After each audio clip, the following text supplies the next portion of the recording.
నమస్తే INB news కి స్వాగతం. ముందుగా బులెటిన్ హెడ్లైన్స్.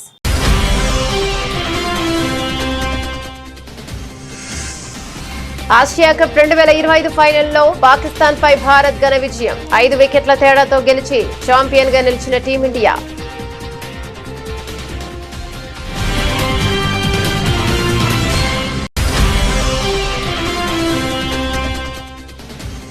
ఆట మైదానంలో ఆపరేషన్ సింధూర్. టీమిండియా విక్టరీపై ప్రధాని మోదీ స్పందన. క్రీడా మైదానంలోనూ ఫలితం ఒకటేనని వ్యాఖ్య.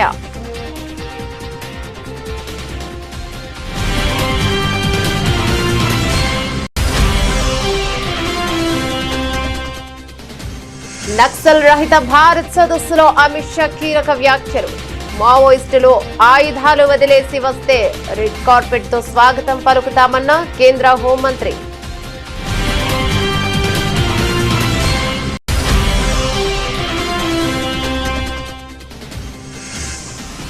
విజయవాడ కనకదుర్గ అమ్మవారిని దర్శించుకున్న డీకే శివకుమార్. భక్తుల కోసం చేసిన ఏర్పాట్లు అద్భుతంగా ఉన్నాయని ప్రశంస.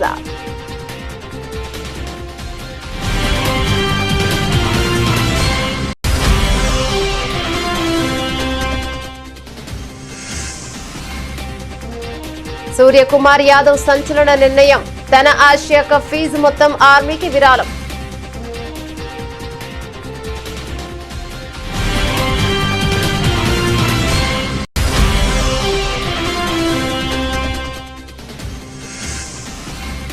తెలంగాణలో మోగిన స్థానిక ఎన్నికల నగారా.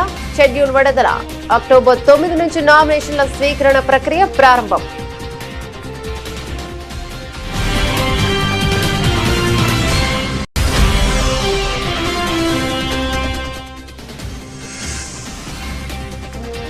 అంబర్పేటలో పునరుద్ధరించిన బతుకమ్మ కుంటను ప్రారంభించిన సీఎం రేవంత్. హైడ్రా ఏర్పాటు ఆలోచనను తొలుత చాలా మంది విమర్శించారని వ్యాఖ్య.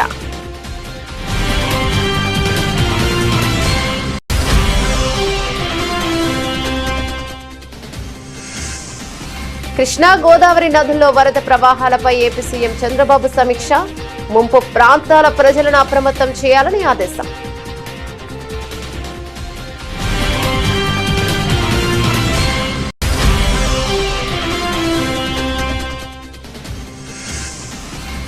స్థానిక సంస్థల ఎన్నికలకు తమ ప్రభుత్వం అన్ని విధాలుగా సిద్ధంగా ఉంది స్పష్టం చేసిన మంత్రి పొన్న ప్రభాకర్.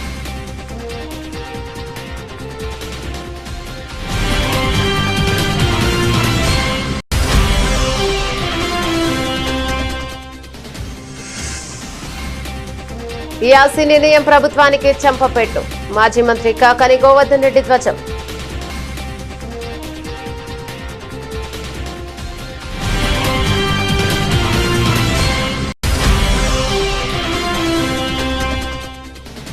పెరుగుతున్న జనాభాకు దృష్ట్యా మెట్రోను విస్తరించాలని మాజీ సీఎం కేసీఆర్ ఆనాడే చెప్పారు.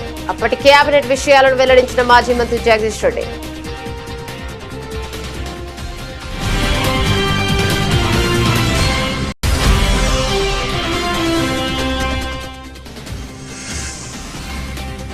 నొప్పిని భరిస్తూ కాంతారా చాప్టర్ 1 ఈవెంట్ కు ఎన్టీఆర్. చిన్ననాటి జ్ఞాపకాలతో భావోద్వేగ ప్రసంగం.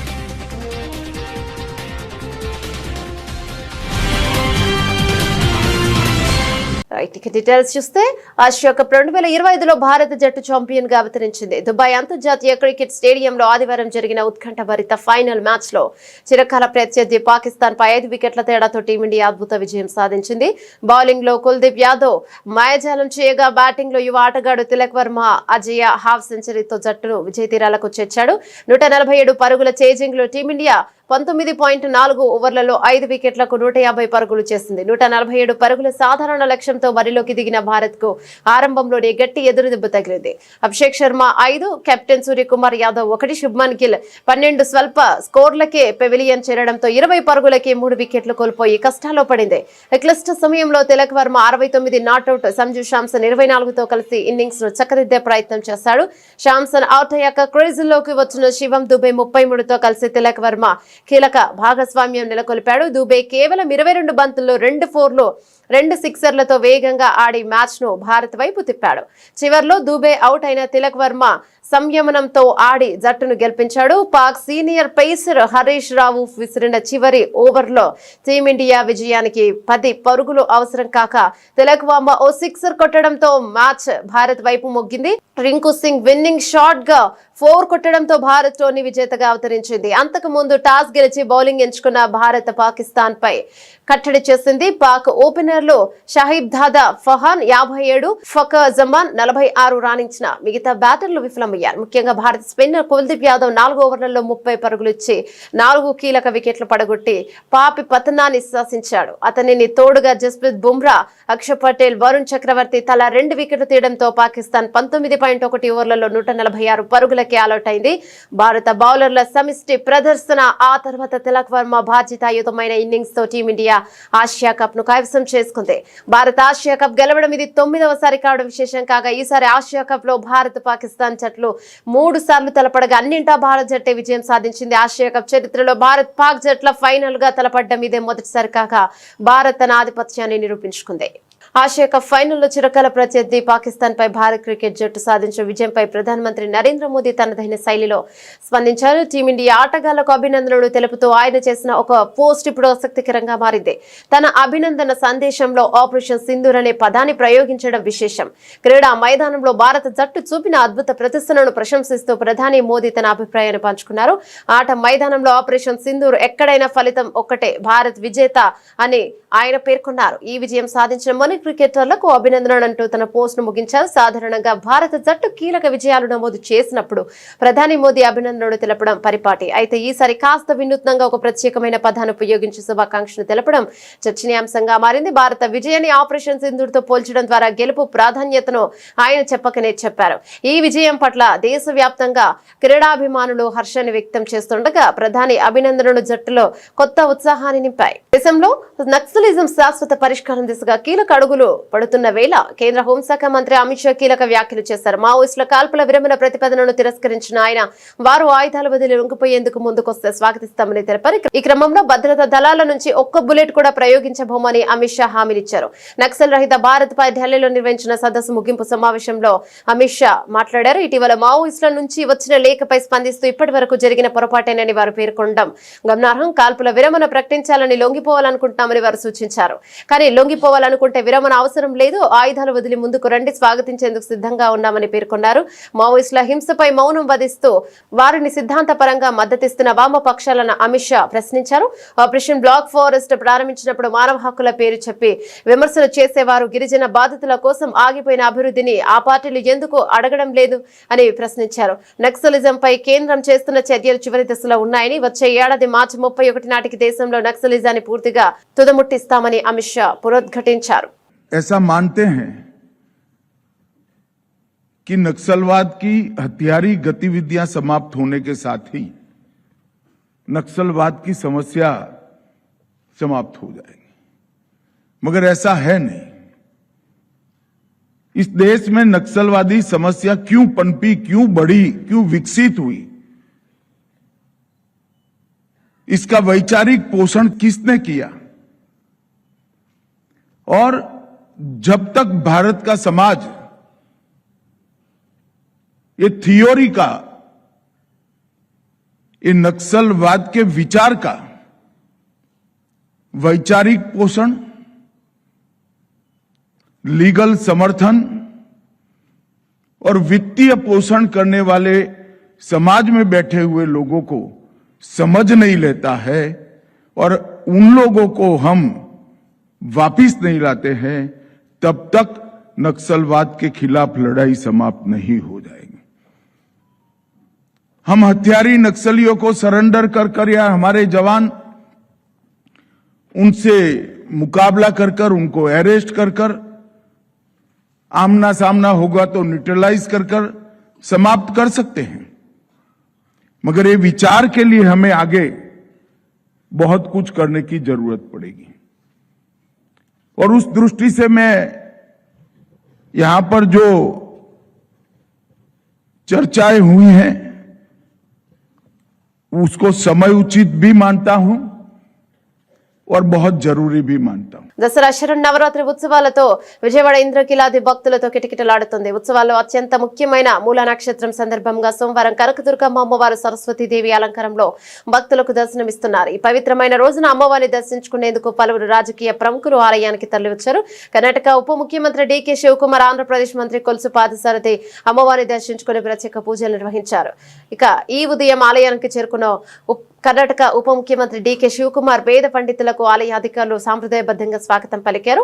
అనంతరం ఆయన అమ్మవారికి ప్రత్యేక పూజలు జరిపారు. దర్శనం తర్వాత మీడియాతో మాట్లాడుతూ దుర్గామాతను దర్శించుకోవడం ఎంతో ఆనందంగా ఉందని తెలిపారు. భక్తుల సౌకర్యార్థం ఆలయ యంత్రాంగం చేసిన ఏర్పాట్లు అన్ని బాగున్నాయని ప్రశంసించారు. ఆలయ ప్రాంగణం మంచి ఆధ్యాత్మిక వాతావరణంతో నిండిపోయిందని ఆయన అన్నారు. ఆసియా కప్ విజయం అందించిన ఆనందం ఒకవైపు, ప్రధానోత్సవంలో ఎదురైన అవమానం మరోవైపు. ఈ రెండింటి నడుమ టీమిండియా కెప్టెన్ సూర్యకుమార్ యాదవ్ తన దాతృత్వంతో దేశ ప్రజల హృదయాలను గెలుచుకున్నాడు. ఈ టోర్నమెంట్ ద్వారా తనకు లభించిన మ్యాచ్ ఫీజు మొత్తాన్ని భారత సైన్యానికి విరాళంగా ప్రకటిస్తున్నట్లు వెల్లడించి ఇక నిజమైన నాయకుడు అనిపించుకున్నారు. ఆసియా కప్ 2025 ఫైనల్లో పాకిస్తాన్ పై భారత్ ఘన విజయం సాధించిన సంగతి తెలిసిందే. బహుమతుల ప్రధానోత్సవంలో పాకిస్తాన్ అంతర్గత వ్యవహారాల మంత్రి, ఏసీసీ అధ్యక్షుడు కూడా అయిన మొహిన్స్ నఖ్వీ చేతుల మీదుగా ట్రోఫీని స్వీకరించేందుకు భారత జట్టు నిరాకరించింది. ఇది తీవ్ర వివాదానికి దారితీసింది. ఈ అవమానకర పరిణామంపై కెప్టెన్ సూర్యకుమార్ యాదవ్ తీవ్రంగా భావోద్వేగభరితంగా స్పందించాడు. కష్టపడి గెలిచిన తర్వాత ట్రోఫీని నిరాకరించడం తీవ్రంగా బాధించింది. కానీ నా అసలైన ట్రోఫీలు ఈ లోహపు కప్పులో లేవు, డ్రెస్సింగ్ రూమ్ లో ఉన్నాయి. నా 14 మంది సహచరుడు, సహాయక సిబ్బంది నాకు నిజమైన ట్రోఫీలు. ఈ విజయం ఈ జ్ఞాపకాల మాతోనే ఉంటాయి అని ఆయన పేర్కొన్నారు. మైదానంలో ప్రోటోకాల్ పేరిట జరిగిన రాజకీయ క్రీడకు సూర్యకుమార్ తనదైన శైలిలో సమాధానమిచ్చాడు. విజయాన్ని, ట్రోఫీని అవమానించిన చోట దేశ గౌరవాన్ని, సైనికుల త్యాగాన్ని స్మరించుకోవడం ద్వారా ఆయన తన స్థాయిని చాటుకున్నాడు. ఈ విజయం దేశ ప్రజలందరిది. మనల్ని రెయింబవల్లో కాపాడుతున్న సైనికుల త్యాగం ముందు ఈ మ్యాచ్ ఫీజు చాలా చిన్నది. నా వంతు ఈ మొత్తాన్ని భారత సైన్యానికి అందిస్తున్నానని ప్రకటించి కోట్లాది మంది భారతీయుల మనసులను గెలుచుకున్నాడు. ఇదిలా ఉండగా ఆసియా కప్ లో అద్భుత ప్రదర్శన కనబరిచిన భారత జట్టుకు, సహాయక సిబ్బందికి బీసీసీఐ 21 కోట్ల భారీ నజరానాను ప్రకటించింది. వారిని ఘనంగా అభినందించింది. ట్రోఫీ దక్కకపోయిన కెప్టెన్ చూపిన తెగువ, దాతృత్వం కారణంగా టీమిండియా గౌరవం రెట్టింపైందని సర్వత్రా ప్రశంసలు వెలువెత్తుతున్నాయి. But it's like a gesture मेरी तरफ से. पता नहीं ये कंट्रोवर्सी हो सकता है कि नहीं. कंट्रोवर्शियल नहीं है, it's a good thing. I actually personally want to give my match fees of all the games which I have played in this tournament to the Indian Army. తెలంగాణలో పల్లె పొరుగు రంగం సిద్ధమైంది. ఎప్పుడెప్పుడా అని ఎదురు చూస్తున్న స్థానిక సంస్థల ఎన్నికల షెడ్యూల్ రాష్ట్ర ఎన్నికల సంఘం ఎస్ఈసి ప్రకటించింది. దీంతో రాష్ట్ర వ్యాప్తంగా వెంటనే ఎన్నికలు కూడా అమల్లోకి వచ్చినట్లు వెల్లడించింది. మొత్తం 5 దశల్లో ఎన్నికల ప్రక్రియను పూర్తి చేయనున్నట్లుగా రాష్ట్ర ఎన్నికల కమిషనర్ రాణి కుముదిని స్పష్టం చేశారు. సోమవారం ఏర్పాటు చేసిన మీడియా సమావేశంలో రాణి కుముదిని ఎన్నికల వివరాలను వెల్లడించారు. ముందుగా ఎంపీటీసీ, జెడ్పీటీసీ స్థానాలకు, తర్వాత సర్పంచ్ స్థానాలకు ఎన్నికలు జరుగుతాయని తెలిపారు. అక్టోబర్ 9వ తేదీ నుంచి నామినేషన్ల స్వీకరణ ప్రక్రియ ప్రారంభమవుతుందని చెప్పారు. ఎంపీటీసీ, జెడ్పీటీసీ ఎన్నికలను 2 దశల్లో నిర్వహిస్తామని, అక్టోబర్ 23న తొలి విడత, అక్టోబర్ 27న రెండో విడత పోలింగ్ ఉంటుందని వివరించారు. సర్పంచ్ ఎన్నికలను 3 దశల్లో నిర్వహించనున్నట్టు ఆమె పేర్కొన్నారు. తొలి విడత సర్పంచ్ ఎన్నికలకు అక్టోబర్ 15న నోటిఫికేషన్ విడుదల చేసి అక్టోబర్ 31న పోలింగ్ జరుపుతామన్నారు. రెండో విడతకు అక్టోబర్ 21 నుంచి నామినేషన్లు స్వీకరించి నవంబర్ 4న పోలింగ్ నిర్వహిస్తామని తెలిపారు.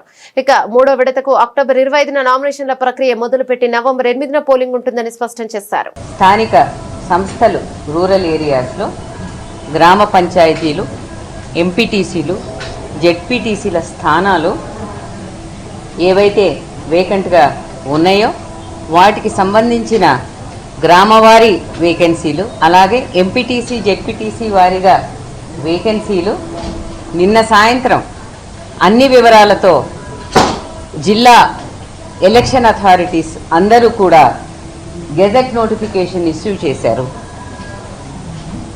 అది కూడా మాకు నిన్న సాయంత్రం అందజేయడం జరిగింది. మరి ఈసీఐ దగ్గర నుండి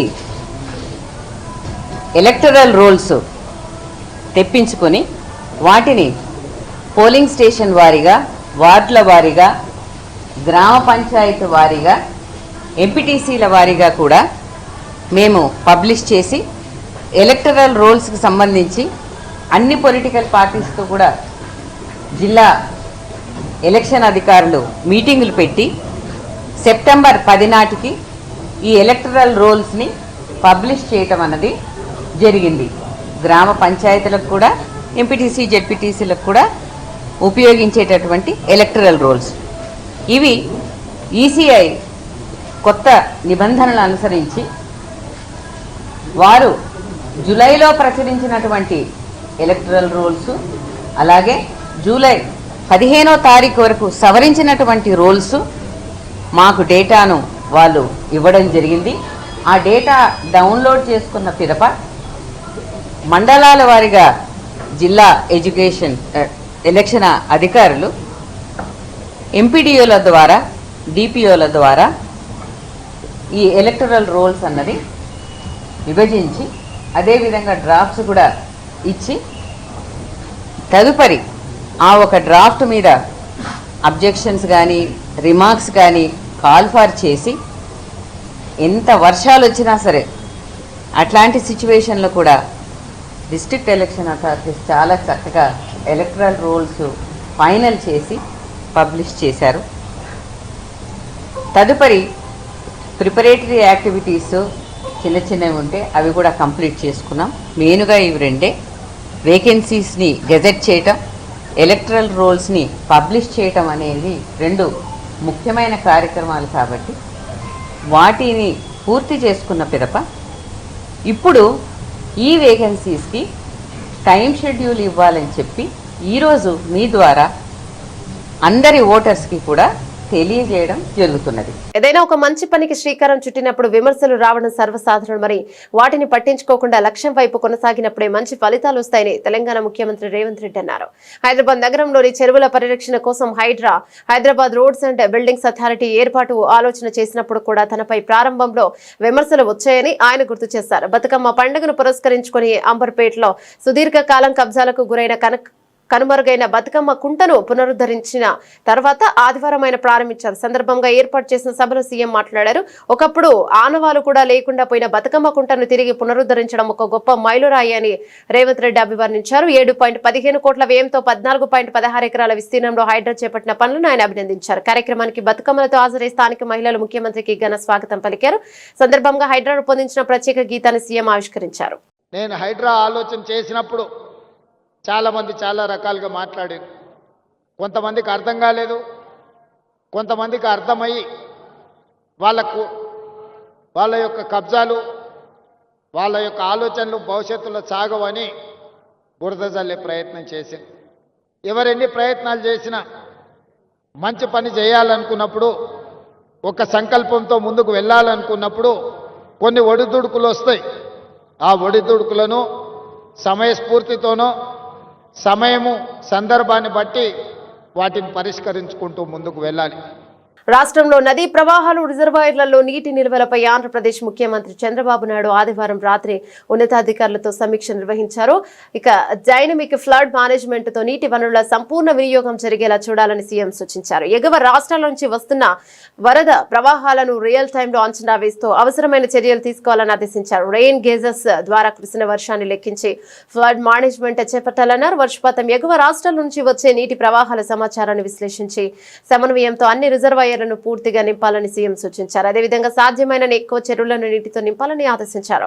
కృష్ణానదిలో ప్రకాశం బ్యారేజ్ వద్ద ప్రస్తుతం 6.57 లక్షల క్యూసెక్కుల వరద ఉందని అధికారులు తెలిపారు. వచ్చిన నీటిని వచ్చినట్టు సముద్రంలోకి పంపుతున్నట్లు వివరించారు. సోమవారం సాయంత్రానికి 7 లక్షల క్యూసెక్కులకు పైగా వరద రావచ్చని అంచనా వేస్తున్నట్లు తెలిపారు. శ్రీశైలం నుంచి వస్తున్న వరదతో పాటు తెలంగాణ రాష్ట్రంలో కురుస్తున్న భారీ వర్షాల కారణంగా వరద వస్తోందని తెలిపారు. అలాగే గోదావరిలో ధవళేశ్వరం వద్ద ప్రస్తుతం 10.12 లక్షల క్యూసెక్కుల వరద ఉంటుందని, వరద ప్రవాహం పెరిగి 11.50 లక్షల క్యూసెక్కుల వరకు రావచ్చని అధికారులు తెలిపారు. మరోవైపు వరదల కారణంగా ముప్పు ఉండే ప్రాంతాల ప్రజలను ఎప్పటికప్పుడు సమాచారం అప్రమత్తం చేయాలని సూచించారు. వరద ప్రభావిత ప్రాంతాల్లో ఆయా శాఖల అధికారుల సమన్వయంతో ప్రజలకు అవసరమైన సహాయం అందించాలని సూచించారు. ఆన్లైన్ విధానంలో జరిగిన ఈ సమీక్షలో ఇరిగేషన్ శాఖ అధికారులు, ఆర్జీఎస్ అధికారులు, డిజాస్టర్ మేనేజ్మెంట్ అధికారులు పాల్గొన్నారు. స్థానిక సంస్థల ఎన్నికల షెడ్యూల్ ను ఇవాళ విడుదల చేసింది తెలంగాణ రాష్ట్ర ఎన్నికల సంఘం. మొదట ఎంపీటీసీ, జెడ్పీటీసీ ఎన్నికలు జరగనున్నాయి. ఆ తర్వాత వార్డులు, సర్పంచ్ ఎన్నికలు నిర్వహించనుంది. ఎన్నికల సంఘం అయితే ఎన్నికల షెడ్యూల్ విడుదల అనంతరం ఏబీఎన్ ఆంధ్రజ్యోతితో మంత్రి పొన్నం ప్రభాకర్ మాట్లాడారు. స్థానిక సంస్థల ఎన్నికలకు తమ ప్రభుత్వం అన్ని విధాలుగా సిద్ధంగా ఉందని చెప్పుకొచ్చారు. ఎన్నికల సంఘం షెడ్యూల్ ఇవ్వడంతో తాము స్థానిక సంస్థల ఎన్నికలకు సిద్ధంగా ఉన్నామని ఉద్ఘాటించారు.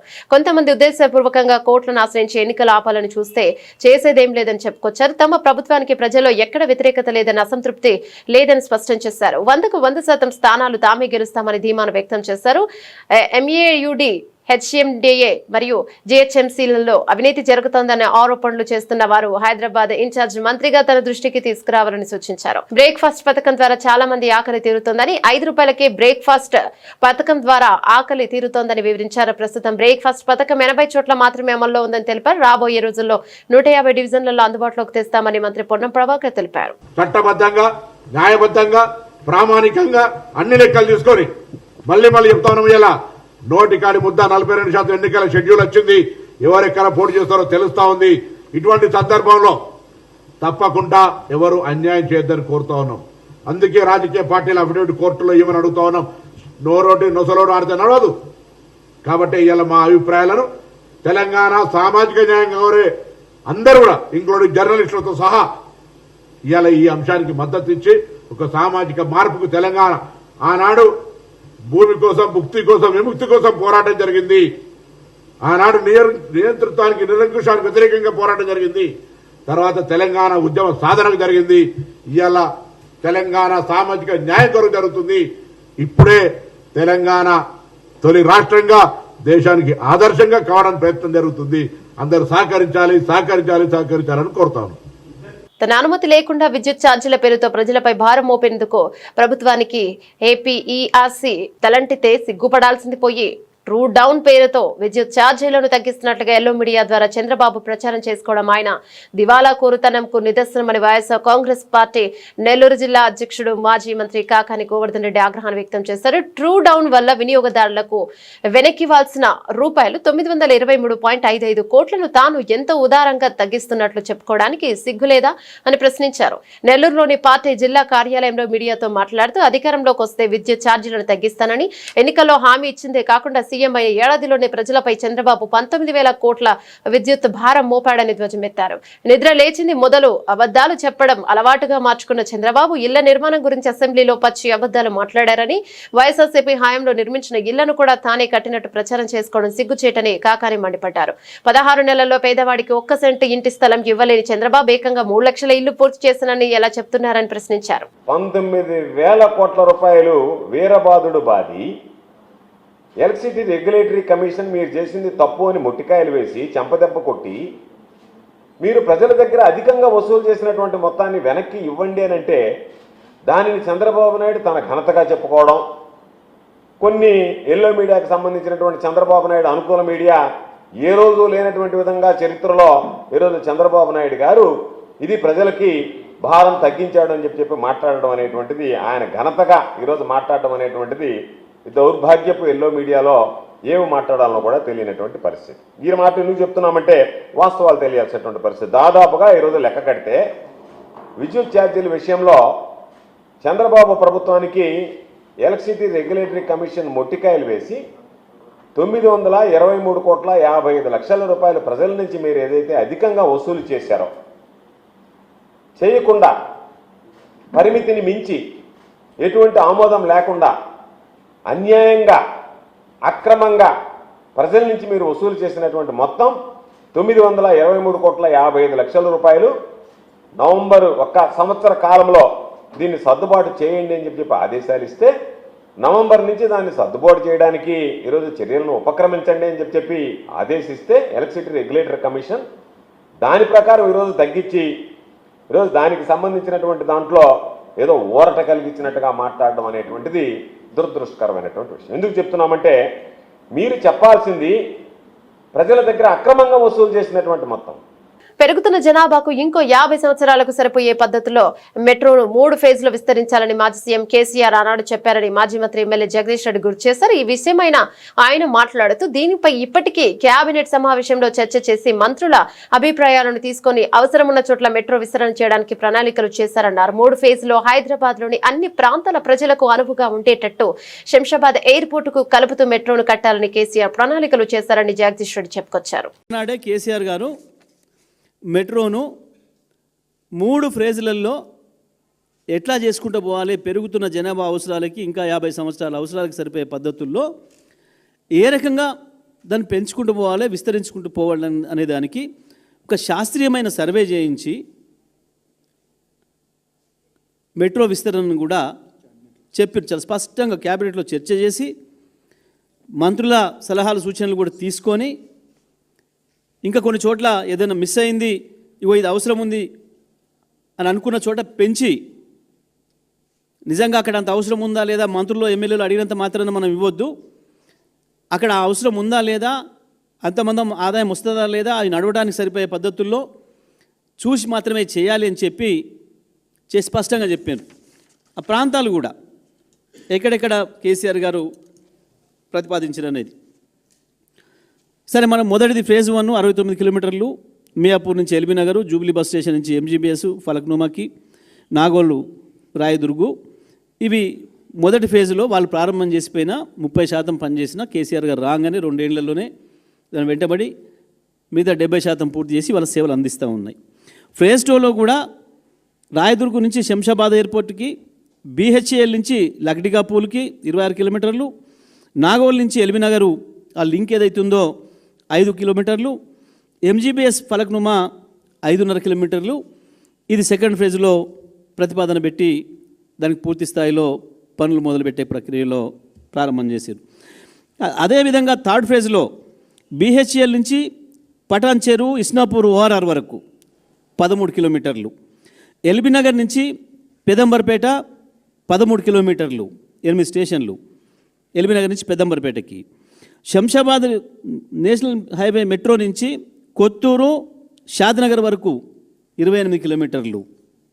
సినీ రంగంలో స్నేహానికి, వృత్తి పట్ల నిబద్ధతకు అసలైన నిదర్శనంగా నిలిచారు యంగ్ టైగర్ ఎన్టీఆర్. కొద్ది రోజుల క్రితం ఒక యాడ్ షూటింగ్ లో గాయపడి ఇంకా పూర్తి స్థాయిలో కోలుకున్నప్పటికీ ఇచ్చిన మాట కోసం Kantara chapter 1 Telugu pre release వేడుకకు ముఖ్య అతిథిగా హాజరయ్యారు. ఆదివారం సాయంత్రం హైదరాబాద్ లోని జాసీ కన్వెన్షన్ లో అట్టాసంగా జరిగిన కార్యక్రమంలో ఎన్టీఆర్ నొప్పితో ఇబ్బంది పడుతూనే పాల్గొని అందరి హృదయాలను గెలుచుకున్నారు. ఆయన రాకతో ఈవెంట్ కు కొత్త శోభ వచ్చింది. గాయం కారణంగా గట్టిగా మాట్లాడలేకపోతున్నాను, దయచేసి కాస్త ఓపికగా వినండి, త్వరలోనే ముగిస్తానని అభిమానులను కోరడం ఆయన నిబద్ధతకు అర్థం పట్టింది. సందర్భంగా ఎన్టీఆర్ మాట్లాడుతూ కాంతార ప్రపంచంతో తనకున్న వ్యక్తిగత అనుబంధాన్ని పంచుకున్నారు. నాకు దాదాపు 3 ఏళ్ల వయసున్నప్పుడు మా అమ్మమ్మ కుందాపురం సమీపంలోనే ఉన్న ఊరు అని చెప్పేది.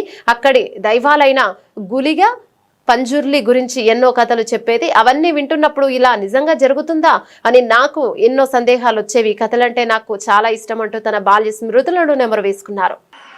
నాకు తెలిసి నా వయసు బహుశా 3 ఏళ్ళు 4 ఏళ్ళు అయి ఉంటుంది. మొట్టమొదటిసారి మా అమ్మమ్మ నన్ను కూర్చోపెట్టి, మా ఊరు ఇది, కుందాపురా దగ్గరే మా ఊరు, చిన్నప్పుడు మేము కొన్ని కథలు విని పెరిగాము అని నాకు చిన్నప్పటి నుంచి కొన్ని కథలు చెప్పడం మొదలుపెట్టేది. అప్పుడు అర్థమయ్యేది కాదు, ఓహో ఇదేంటి, ఇది ఎప్పటికైనా ఇది నిజంగా జరుగుంటుందా, ఈ కథ నిజమేనా కాదా, ఇలాంటి ఎన్నో డౌట్లు నాకు. కానీ బాగా నచ్చేవి. ఆవిడ చెప్పినప్పుడల్లా చాలా ఇంట్రెస్ట్ వచ్చేది. ఒక్కసారి వెళ్ళి చూడాలి కదా, ఈ గుళిగా ఆట అనేది ఏంటి, ఈ పింజూర్లి అంటే ఏంటి, ఒక్కసారి చూడాలి కదా. చిన్నప్పటి నుంచి నాటుకుపోయింది. కానీ ఏ రోజు అనుకోలేదు నేను విన్న ఆ కథల నుంచి, నేను విన్న ఆ కథల గురించి ఒక దర్శకుడు ఆ కథ తీస్తాడు అని, ఒక చిత్రం తీస్తాడు అని. And that was none other than my brother Rishab Shetty. The stories I've heard as a child, when I saw it on screen, I was speechless, sir. I just did not know what to say. కథ తెలిసి నేనే ఇలా అయిపోతే, ఈ కథ కొత్తగా తెలిసిన వాళ్ళు ఏమయ్యారో అదే రిజల్ట్ కాంతారా 1ది. Rishabh sir is a very, very, very rare breed of directors and actor. I've always had this, అంటే ఈయనలో డైరెక్టర్ ఓవర్ పవర్ చేస్తాడా, డామినేట్ చేస్తాడా, యాక్టర్ డామినేట్ చేస్తాడా అని. బట్ రిషబ్ సార్లో డామినేట్ చేసేది కేవలం ఒక డైరెక్టర్ యాక్టర్ కాదు, 24 క్రాఫ్ట్స్లో ఉండే ప్రతి department. He dominates every department of all the 24 crafts. If it was not for Rishabh sir, I really don't think ఈ రోజు ఈ చిత్రం ఈ లెవెల్లో తీయగలిగేవారా ఎందుకంటే నేను మా అమ్మగారు ఎప్పటి నుంచో ఉండే కోరిక ఉడిపి కృష్ణుడు గుడికి తీసుకెళ్ళాలి అని. నేను తీసుకువెళ్ళినప్పుడు thank you to Rishabh sir లేకపోయి ఉంటే మాత్రం ఆ దర్శనం కానీ ఆ భాగ్యం కానీ కలిగేది కాదు. బులెటిన్ ముగించే ముందు హెడ్లైన్స్ మరోసారి.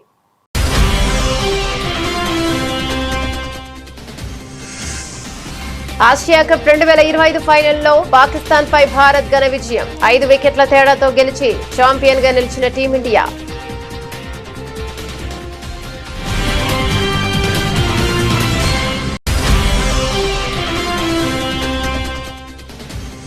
ఆట మైదానంలో ఆపరేషన్ సింధూర్. టీమిండియా విక్టరీపై ప్రధాని మోదీ స్పందన.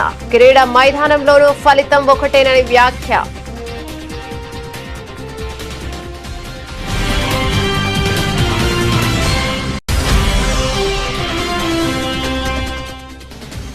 నక్సల్ రహిత భారత్ సదస్సులో అమిత్ షా కీలక వ్యాఖ్యలు. మావోయిస్టులు ఆయుధాలు వదిలేసి వస్తే రెడ్ కార్పెట్ తో స్వాగతం పలుకుతామన్న కేంద్ర హోంమంత్రి.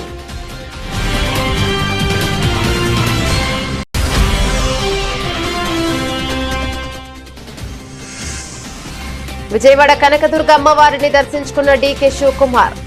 భక్తుల కోసం చేసిన ఏర్పాట్లు అద్భుతంగా ఉన్నాయని ప్రశంస.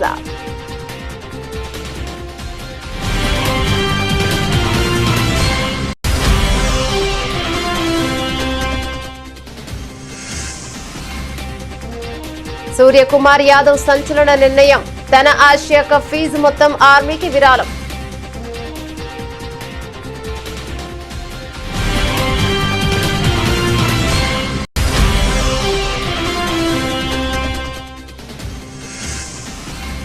తెలంగాణలో మోగిన స్థానిక ఎన్నికల నగారా. షెడ్యూల్ విడుదల. అక్టోబర్ 9 నుంచి నామినేషన్ల స్వీకరణ ప్రక్రియ ప్రారంభం.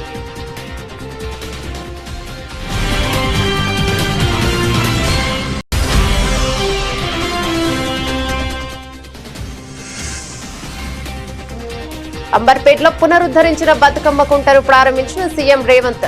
హైడ్రా ఏర్పాటు ఆలోచనను తొలుత చాలా మంది విమర్శించారని వ్యాఖ్య.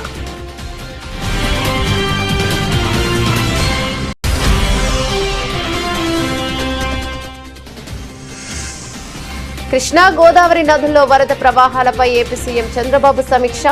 ముంపు ప్రాంతాల ప్రజలను అప్రమత్తం చేయాలని ఆదేశం.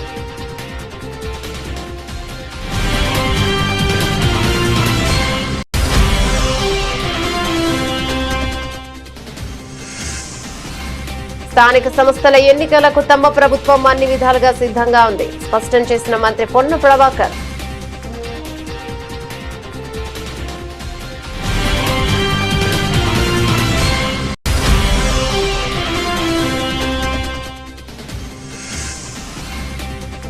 యాసీ నిర్ణయం ప్రభుత్వానికి చెంపపెట్టు. మాజీ మంత్రి కాకాని గోవర్ధన్ రెడ్డి ధ్వజం.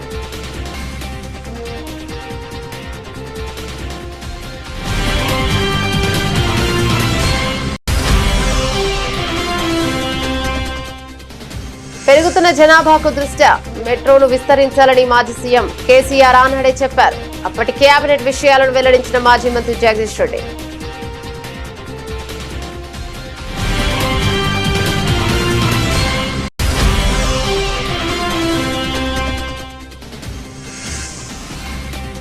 నొప్పిని భరిస్తూ కాంతారా చాప్టర్ 1 ఈవెంట్ కు ఎన్టీఆర్. చిన్ననాటి జ్ఞాపకాలతో భావోద్వేగ ప్రసంగం.